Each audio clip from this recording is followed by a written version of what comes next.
Hi guys! So, another day, another vlog. So, ang sarap pala ng tulog ko dyan.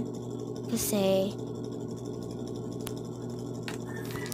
Friday nga ng mga araw na yan at hindi ako pumasok kasi nga magpapacheck up ako. Ang oras na yan, napakasarap ng tulog ko. At hindi ko na pala nang videohan, nakat kasi ang video na pagbangon at pag-ayos ng mga sinagigan ko. Kaya fast forward tayo, kilamos muna ako at nagtanggal ng muta at nag-toothbrush. Nilagay ko na din pala ang toothpaste sa toothbrush. Ano ba yan? Nabubulol pa. Tapos, nagmumog muna pala ako bago mag-toothbrush. Kasi pag nag-toothbrush ka kaagad, baka mawala ng wala. Ano raw? So, ayan. Nag-toothbrush na namin na pala. Kaya nga nag-toothbrush na ako. Siyempre, kailangan pag lumabas tayo, fresh. Fresh. Nasaan ang pagka-fresh mo, ante? Char.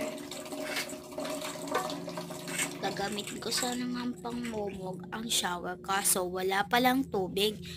Mahirap kasi ang tubig dito sa amin. Pero sa labas ay napakalakas. Kaya binalik ko na lang. Sa tapo na nga lang ako magmumumog para mas madali pa. Tinututbrushan ko muna ng mabuti ang aking ngipin para hindi mabaho. Ayan, nagmumog na nga pala ako. Pagpasensya nyo na pala sa aking boses dahil gabi na nga to. Need ko lang nga po na post. Sunod naman ako ay nag-clip or nag-ayos ng aking buhok para pag lumabas fresh ante. Fresh char. Pumasok na pala ako sa kusina para magtimpla ng gatas. Kumuha muna pala ako dyan ng tasa. Kaso wala sa lalagyan kaya kumuha na lang ako sa patauban. Nilagyan ko pala ng gatas ang baso.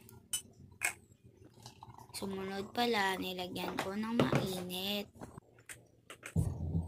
Sunod naman, aking nilagyan ng warm water para hindi puro mainit